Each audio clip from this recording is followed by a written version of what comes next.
कुडाळेश्वर महाराज की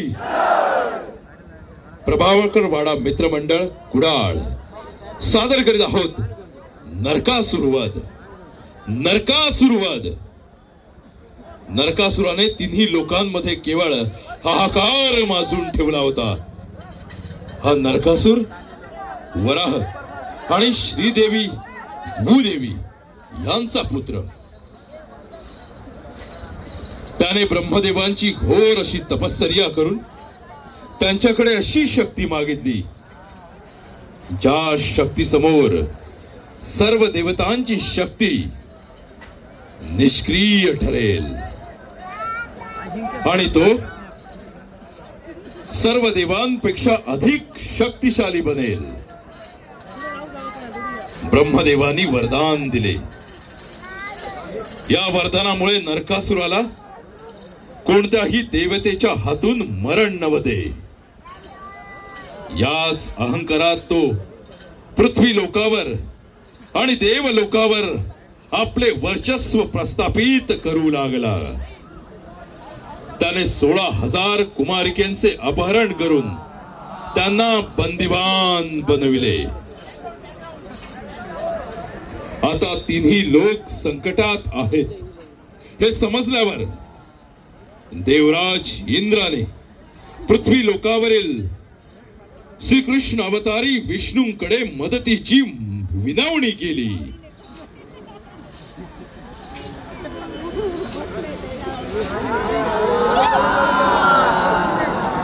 श्रीकृष्ण सत्यभामा यांच्यासह आपल्या वाहनातून गरुडावर युद्धासाठी भगवान श्रीकृष्ण निघाले.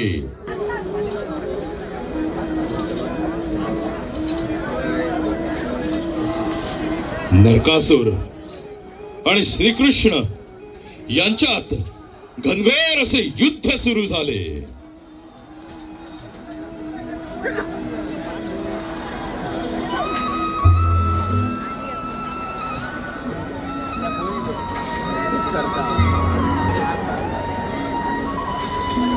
श्रीकृष्णाने नरकासुराच्या सैन्याचा नाश केला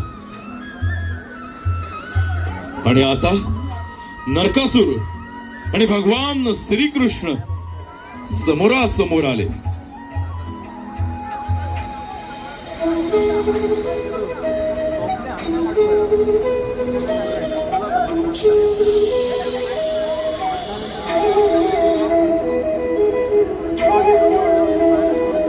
दोघांमध्ये जोरदार वार प्रतिवार सुरू झाले. युद्ध चालू असताना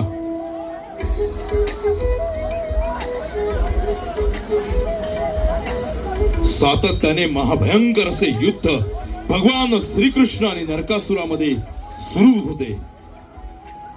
आणि हे युद्ध सुरू असताना भगवान श्रीकृष्णांच्या लक्षात आले की या नरकासुराला वरदान असल्यामुळे त्याचा वध मानवाकडून होणे शक्य असले तरी त्याचे मरण हे त्याच्या आईच्या हातातून लिहिले आहे. तेव्हा भगवान श्रीकृष्ण सत्यभामेला म्हणाले, सत्यभामे, नरकासुराला वरदान असे आहे की त्याचा वध त्याच्या आईच्या हातातून होईल. त्यामुळे या नरकासुराचा संहार करण्यासाठी आता तू तुझ्या शक्तीची प्रचिती द्यावी आणि या दृष्ट नरकासुराचा वध करावा. सत्यभामेने आतेमध्ये धनुष्यबाण धरिला आणि महाभयंकर अशा नरकासुराच्या दिशेने श्रीकृष्णांच्या आज्ञेप्रमाणे त्यांच्या मार्गदर्शनाखाली सत्यभामा आपल्या हात असलेला धनुष्यबाण नरकासुराच्या दिशेने रोखून धरला.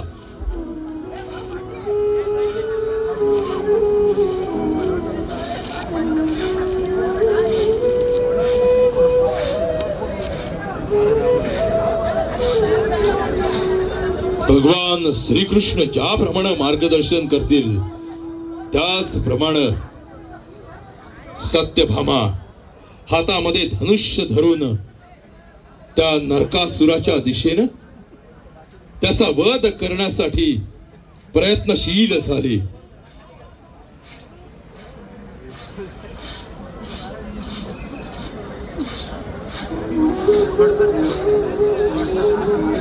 भगवान श्रीकृष्णाने सांगितल्याप्रमाणे तो बाण सत्यभामेच्या धनुष्यामधून निघाला आणि थेट नरकासुराच्या दिशेने येऊ लागला. आणि अशा प्रकारे त्या महाभयंकर अशा नरकासुराचा वध झाला.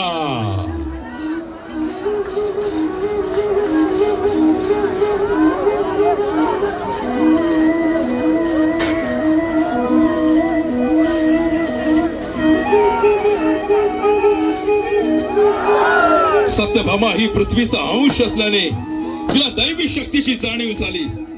सत्यभामेला नरकासुराचा प्रहार केला आणि नरकासुराचा वध झाला.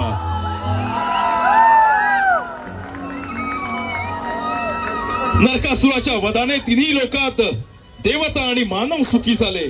16,000 कुमारिकेंचे कैदीतून मुक्तता झाली. नरकासुर मरत असताना भगवान श्रीकृष्ण म्हणाले, नरकासुरा, अरे तुझ्या वधाने अधर्माचा नाश झाला. याच दिवशी तुझा वध झाला. हा नरकासूर हा माझाच अंश असल्या कारणानं कलियुगात कार्तिक कृष्ण चतुर्थीला नरक चतुर्थी म्हणून ओळखली जाईल.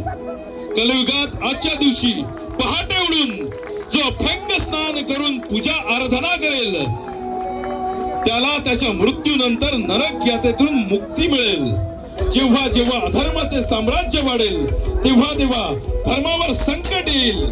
तेव्हा तेव्हा धर्माच्या शक्तीची प्रतिष्ठेसाठी धर्माच्या संरक्षणासाठी या तिन्ही लोकांमध्ये सदैव तुमच्या सोबत असेल. यदा यदा हि धर्मस्य ग्लानिर्भवत भारत अभ्युत्थानं धर्मस्य तदात्महं सुजाम्यहं परित्राणाय साधूनां विनाशान च दुष्कृतां धर्म संस्थापनार्थाय संभवामि युगे युगे संभवामि युगे युगे. भगवान गोपाल कृष्ण की